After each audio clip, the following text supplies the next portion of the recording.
ಹಿಂದೆ ಸರ್ಕಾರ ಇದೆ. ನೀವು ಸಚಿವರಾಗಿದ್ದೀರಾ, ಇದುವರೆಗೂ ಸಹ ವಿರುದ್ಧ ಒಂದು FIR ಹಾಕಿಸುವಂತ ಕೆಲಸ ಹೋಗಲ್ಲ. ಅವ್ರ ಮುಖ್ಯ ಕಾರ್ಯದರ್ಶಿ ಇರ್ಬೋದು, ನೀವು ಮಹಿಳಾ ಕಲ್ಯಾಣ ಸಚಿವರಾಗಿರ್ಬೋದು, ನಿಮ್ಮ ಸರ್ಕಾರ ಅಧಿಕಾರದಿದ್ರು ಸಹ ಅವ್ರ ವಿರುದ್ಧ ಒಂದು FIR ಹಾಕುವಂತ ಕ್ರಮ ಆಗಲಿ ಯಾಕೆ?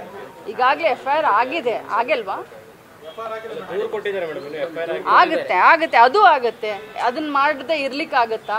ಒಬ್ಬ ಸರ್ಕಾರದಲ್ಲಿರುವಂತ ಚೀಫ್ ಸೆಕ್ರೆಟರಿ ಅವರ ಒಂದು ಇದನ್ನ ನಾವು ಕಾಪಾಡಲಿಲ್ಲ ಅಂತಂದ್ರೆ ಬೇರೆಯವರ ಖಂಡಿತವಾಗ್ಲು ಅದು ಆಗುತ್ತೆ.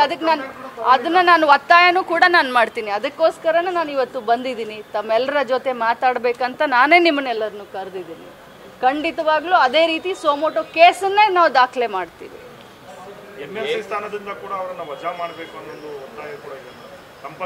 ಮಹಿಳಾ ಮತ್ತು ಮಕ್ಕಳ ಕಲ್ಯಾಣ ಇಲಾಖೆಯ ಸಚಿವೆಯಾಗಿ ಏನೆಲ್ಲ ನಾವು ಕಾನೂನು ಚೌಕಟ್ಟಿನಲ್ಲಿ ಮಾಡಬಹುದು ಅದನ್ನೆಲ್ಲ ನಾವು ಮಾಡಲಿಕ್ಕೆ ನಾವು ಮಾನ್ಯ ಮುಖ್ಯಮಂತ್ರಿಗಳಿಗೂ ಹೇಳ್ತೀವಿ, ಮಾನ್ಯ ಗೃಹ ಸಚಿವರ ಹತ್ರನೂ ಮಾತಾಡ್ತೀವಿ, DCM ಸಾಹೇಬ್ರ ಹತ್ರ ಕೂಡ ಮಾತಾಡ್ತೀವಿ.